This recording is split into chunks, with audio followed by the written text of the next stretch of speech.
पंतप्रधान नरेंद्र मोदी आज केरळला भेट देणार आहेत.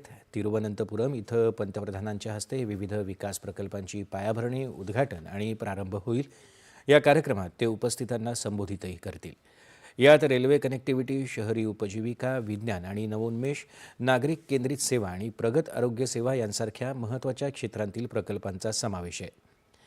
रेल्वे वाहतूक सुविधेत मोठी वाढ करणाऱ्या 4 नवीन रेल्वे सेवांचा पंतप्रधानांच्या हस्ते प्रारंभ होणार आहे.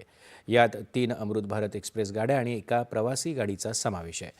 यात Nagercoil Mangaluru Amrit Bharat express, Thiruvananthapuram Tambaram Amrit Bharat express, Thiruvananthapuram चार्लापल्ली Amrit Bharat express आणि त्रिशूर आणि गुरुवायूर दरम्यानच्या नवीन प्रवासी गाडीचा समावेश आहे. शहरी उपजीविकेला बळकटी देण्याच्या प्रयत्नांचा एक भाग म्हणून पंतप्रधान PM स्वनिधी क्रेडिट कार्डचा प्रारंभ करतील. यासोबतच ते केरळमधल्या फेरीवाल्यांसह 1 लाख लाभार्थ्यांना PM स्वनिधी कर्जाचं वितरण करणार आहेत. पंतप्रधान तिरुवनंतपुरममधल्या श्री चित्रा तिरुनल वैद्यकीय शास्त्र आणि तंत्रज्ञान संस्थेत एका अत्याधुनिक रेडिओ सर्जरी केंद्राची पायाभरणीही करणार आहेत.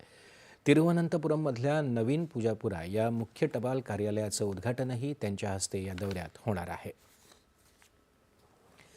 भारत आणि